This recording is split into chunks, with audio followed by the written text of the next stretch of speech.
yung dog bowl nyo. Hintayin si mama. Paano nakakain?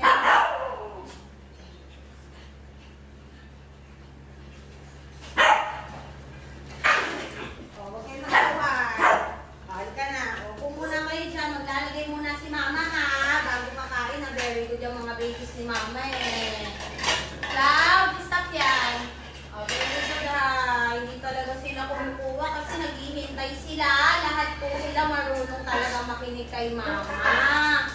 Kasi, tinuturuan na ni mama. Opo, para maging good listener. Dipis, hindi mo nakakain ha. Maglalagay muna si mama ng food sa dog bowl nyo.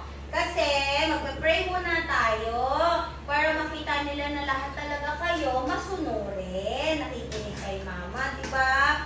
Kasi lahat po sila natuto na. Dahil tinuturuan po sila dito na sumunod kay mama, no? Very good yung mga babies na yan eh. Kung ano yung nakikita nila, yun na din yung ginagawa nila. Kaya lahat sila mababait na. Diba, babies? So, kakain na kayo ha. Wait lang ha. Maglalagay lang si mama ha. Lagay muna si mama nitong ano nyo ha. Para healthy kayong lahat ha.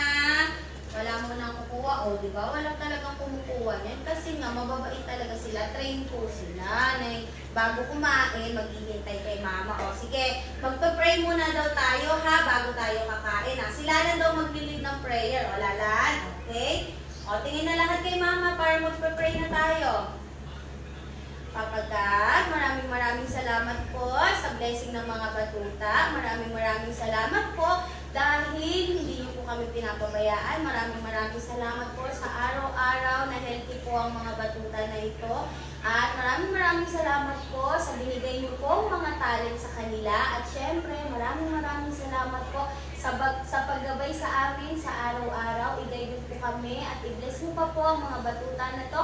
In Jesus' name, Amen. Okay mga babies, pwede nang kumain. O, dito na, bibigyan na ni mama isa-isa ha. Good job. Hindi mo pa agaw-agaw ha. O, very good babies. O, ito ano.